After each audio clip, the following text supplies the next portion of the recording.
Assalamualaikum warahmatullahi wabarakatuh. Hamdan syukron lillah amma ba'd. Sahabat manusia plural yang saya hormati dan saya banggakan. Cukup ramai ya. Ada teman saya juga yang ngirim, "Kang, bagaimana ini tanggapannya? Pernyataan resmi, sikap resmi dari MUI Kabupaten Sukabumi." Oke, mana saya lihat? Oh, ternyata pernyataan sikap tentang polemik nasab toh.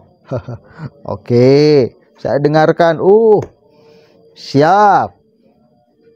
Tapi catat satu, ada tuduhan-tuduhan yang bagi saya berlebihan dari MUI ini. Ya, mari kita simak dulu pernyataan resminya. Dan mari kita uji pernyataan MUI ini. Boleh nggak kita menguji pernyataan MUI? Boleh. Tidak menjamin 100%. Apa yang dilakukan oleh MUI, pengurus-pengurus MUI, dari mulai tingkat pusat sampai daerah, itu kebenaran. Tidak menjamin. Nah, perlu kemudian kita uji sama-sama, ya, bukan bentuk ketidaksopanan. Ini persoalan ideal, kebenarannya bisa dilacak, saudara. Ya, bukan urusan asumsi, bukan melihat oh ini takut nih umat belah. Dulu juga biasa ada mazhab Maliki, Syafi'i, Hanafi, Hambali. Umat kan belah, ada yang ikut Imam Syafi'i, Imam Maliki, Imam Hanafi, Imam Hambali. Belah yang ideal, pecah yang direstui oleh ajaran agama. Begitu ya? Benar kan? Jadi jangan menganggap sesuatu yang berbeda itu, lalu orang tidak ikut bersama kita, itu sebuah kejahatan. Jangan. Apalagi di dalam urusan ilmu. Tak boleh. Berbeda itu biasa. Orang ngikut orang yang berbeda dengan kita itu adalah biasa.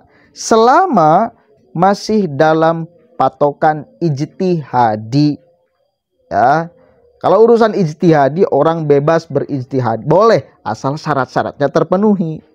Orang mau ikut ijtihad yang mana juga boleh, ya, begitu saudara. Jadi jangan sampai kemudian terkecoh. Ini khususnya masyarakat awam, ya, karena takutnya ini takut sudah difatwakan oleh MUI, bagaimana sikap kita? Apakah kita boleh bertentangan dengan sikap MUI?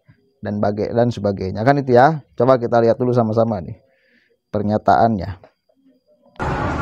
Pernyataan sikap Bismillahirrahmanirrahim. Dengan senantiasa memanjatkan puji dan syukur kehadirat Allah Subhanahu wa taala yang telah melimpahkan nikmat kesehatan jasmani dan rohani, nikmat iman, nikmat Islam dan ihsan, serta tetap mengharap ridha Allah Subhanahu wa taala.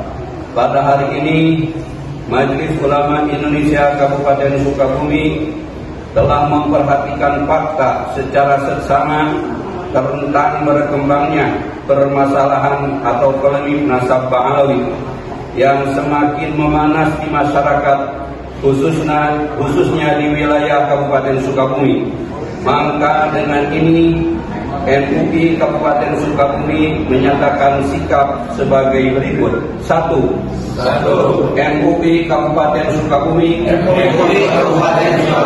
tetap dalam pendirian bahwa nasab Ba'alawi mengikuti pedoman nasab,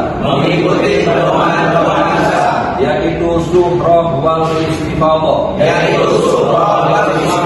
yang sudah disepakati. 2. MUI Kabupaten Sukabumi menghimbau kepada seluruh kaum muslimin, khususnya pengurus MUI pada semua tingkatan di Kabupaten Sukabumi untuk tidak terpengaruh oleh pemikiran sekelompok orang yang memiliki pandangan berbeda dan keliru terhadap Suhrah wal Istifadhah, sehingga menimbulkan kegaduhan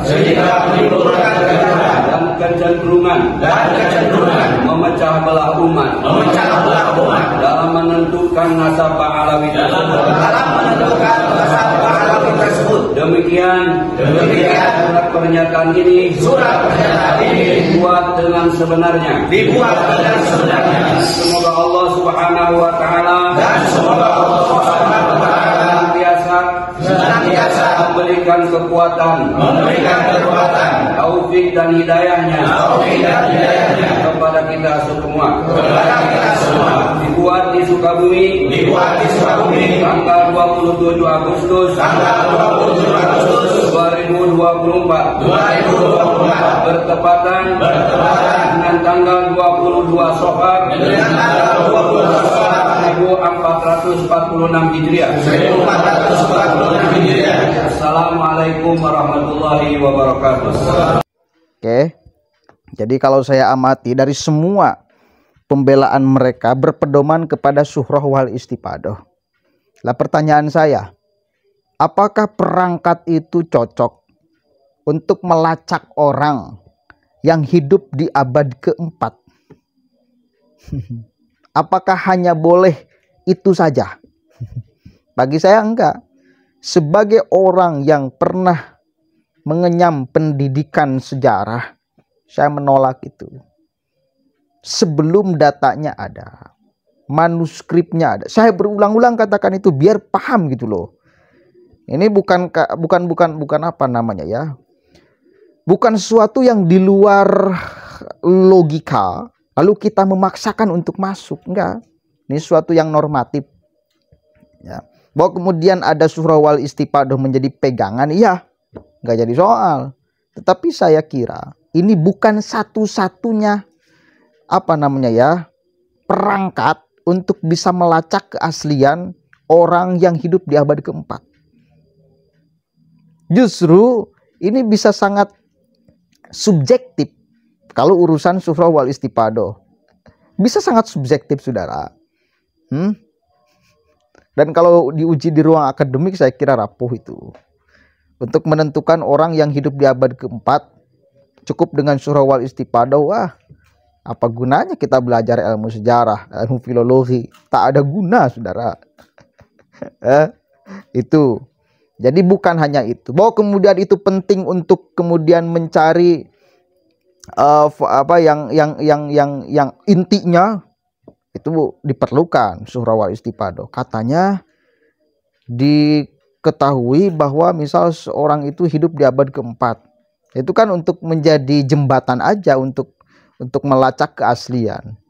Jembatan aja, bukan kemudian berhenti di sana. Berhentinya ketika manuskrip sudah ditemukan. Itu baru berhenti. Mentok. Wes, tidak ada lagi alasan, tidak ada lagi celah untuk orang kemudian menguliti, mencek keasliannya. Kalau sudah manuskrip. Kalau masih syuhrah wal istipadah, di dalam kerangka ilmu yang kita pelajari, saya pelajari ilmu umum ya, ilmu sejarah, ya tetap tidak bisa dijadikan 1000% patokan kebenaran. Jadi begini, mestinya bijak MUI itu. Anda mau berpedoman kepada syuhrah wal istipadah, monggo, nggak jadi soal. Itu katakan main aman. Tapi untuk seorang ilmuwan hanya bermain di wilayah aman, itu saya kira li'anna katimal ilmi mal'unun. Ketika ada perangkat yang lain yang bisa ngecek keaslian orang yang hidup di abad keempat benar apa tidak, ada nih perangkat lain, ada nih perangkat ilmu filologi, ada nih perangkat ilmu genetik, DNA, ada perangkat itu. Ini kan bukan hanya syuhrah wal istipadah. Jadi masih ada perangkat-perangkat yang lain atau alat-alat yang lain untuk ngecek keaslian orang hidup di abad keempat. Benar apa tidak? Silakan Anda hanya berpedoman kepada syuhrah wal istipadah, tapi jangan menyalahkan orang yang punya perangkat lain gitu loh maksudnya. Yang punya alat lain untuk ngecek. Karena itu pun adalah ilmu pengetahuan yang kita mesti kita hormati, kita hargai sama-sama. Buah pikiran manusia, pemberian Allah Subhanahu wa ta'ala. Jadi jangan sampai ini kan persoalannya nyasar kepada orang awam. Takutnya satu kali lagi fatwa ini seolah menjadi referensi bahwa inilah kebenarannya tanpa melihat yang lain. Dan lagian perbedaan pandangan itu bukan sesuatu yang haram di dalam tahapan ijtihadiyah. Kecuali kebenaran Al-Quran, kecuali kebenaran sorga, kecuali kebenaran neraka, kecuali kebenaran siksa dan nikmat kubur. Itu tak boleh kita perdebatkan. Kita mesti tunduk, akal kita jangan coba untuk membongkar kebenaran-kebenaran itu, karena tak mungkin bisa terbongkar, saudara. Tapi kalau urusan nasab, tapi kalau urusan orang yang hidup di abad keempat, jangan pakai keimanan. Bahkan kalau ada orang yang sudah menetapkan berdasarkan surah wal istifadah, saya kira sebagai seorang manusia yang dikasih akal oleh Allah, itu mesti mempertanyakan. Mesti mempertanyakan, mesti kemudian ditelisik secara mendalam. Ya, karena dikasih akal oleh Allah. Begitu ya. Ini bukan sesuatu yang haram. Ini sesuatu yang bisa dibuktikan kebenarannya oleh akal. Begitu ya tanggapan saya terhadap sikap MUI. Jadi lanjut terus penelitian Kiai Imad dan lain sebagainya, lanjut terus bagi saya. Orang yang kemudian meyakini kebenaran tesis Kiai Imad, lanjut terus. Bukan suatu yang haram. Sandaran kita jelas kuat. Assalamualaikum warahmatullahi wabarakatuh.